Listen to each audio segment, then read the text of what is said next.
नमस्कार, बिहार तक में आपका स्वागत है और मैं हूं सुजीत। शुक्रवार को फिर से बिहार सरकार के कैबिनेट की बैठक हो रही है। वैसे कैबिनेट की बैठक होना कोई मतलब एक रूटीन काम है, पर ये हफ्ते में दूसरी बार कैबिनेट की बैठक नीतीश कुमार कर रहे हैं। शुक्रवार को 10:30 बजे ये कैबिनेट की बैठक होनी है।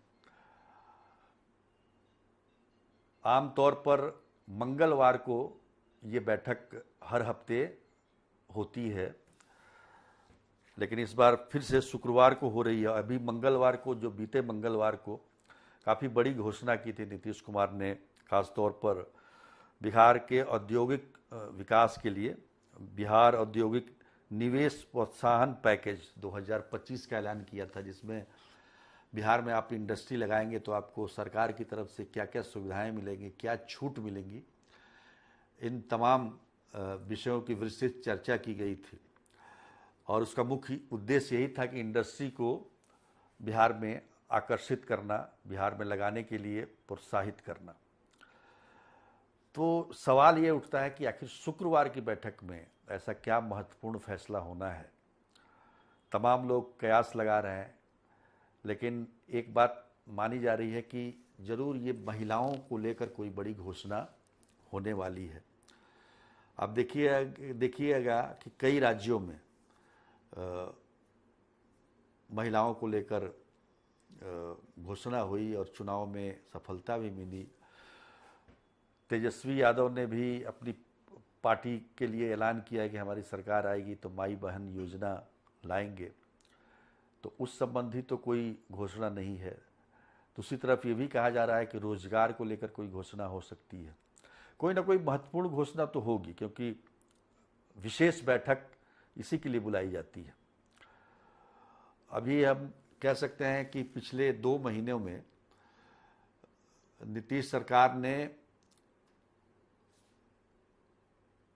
2 दर्जन से भी ज़्यादा घोषणाएं की हैं। हालांकि केवल घोषणा नहीं है, उसको लागू भी किया है। सबसे बड़ी बात यह है कि जब घोषणा होती है उसके तुरंत बाद उसको लागू भी कर दिया जाता है। इसलिए जो विपक्ष में हैं उनको काफ़ी दिक्कत है। वो तो कह रहे हैं कि भाई हम चुनाव जीत के आएंगे तब करेंगे, और यहाँ पहले ही हो जा रहा है। तो ये विशेष बैठक इसलिए भी हम कह सकते हैं। देखिए, एक और बात है, मुझे लगता है कि जातीय गणना जब हुई थी तो उसमें 94 लाख ऐसे परिवार पाए गए जो कि गरीबी रेखा से नीचे हैं। 94 लाख परिवार। तो उस समय सरकार ने कहा था कि 2-2 लाख रुपए देंगे। तो हो सकता है कि उसके बारे में भी कोई चर्चा हो। इस मामले को लेकर अभी जो राहुल गांधी की वोटर अधिकार यात्रा चल रही है, इस मामले में कई बार इसको उठाया भी गया, इस मामले को। तो कुल मिलाकर देखें तो कोई महत्वपूर्ण फैसला ही हो सकता है इस कैबिनेट की बैठक में। वैसे आप देखिए तो 125 यूनिट बिजली फ्री मिलना शुरू हो गया है लोगों को। साथ में जो सामाजिक सुरक्षा पेंशन योजना, जिसमें 400 से बढ़ाकर 1100 तक मासिक पेंशन किया गया है, और इस योजना से 1 करोड़ से भी ज़्यादा लोग लाभान्वित हो रहे हैं, मतलब उनको मिलना शुरू हो गया है। इसी तरह से पिछले दिनों मुख्यमंत्री ने घोषणा की कि 1 करोड़ से अधिक रोजगार युवाओं को दिया जाएगा। डोमिसाइल लागू किया गया TRI में। उसके बाद आप कहिए को तो बिहार में युवा आयोग की स्थापना की। बहुत सारी घोषणाएं। आज तो देखिए, आज तो अखबार में आपने देखा भी होगा कि देखिए कितना बड़ा ये सारी घोषणाएं जो हुई हैं उसका पूरा सब कुछ यहाँ पर लिस्ट सरकार के द्वारा जारी किया गया है इस विज्ञापन के जरिए। तो कहने का मतलब ये है कि चुनाव जैसे जैसे नज़दीक आ रहा है, घोषणाएं हो रही हैं, उसको लागू भी किया जा रहा है।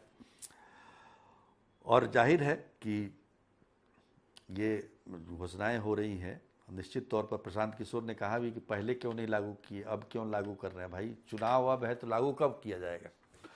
तो ये मतलब बहुत सारी घोषणाएं हैं।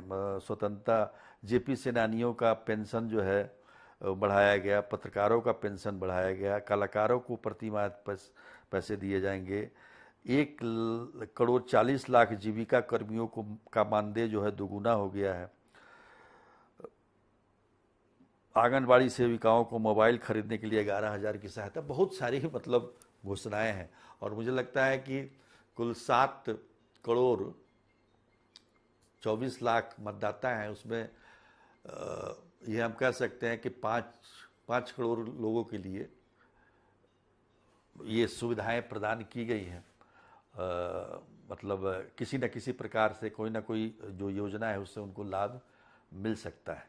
तो सरकार को लगता है कि ये योजनाओं को लागू करने से सत्ता में आने में आसानी होगी। हालांकि सभी सरकारें करती है, जो भी सत्ता में होती है वो घोषणाएं, बहुत सरकारें तो घोषणा करके निकल जाती है, लेकिन इस सरकार ने लागू भी किया है इसको। निश्चित तौर पर इसका लाभ मिलने की उम्मीद है इस चुनाव में। और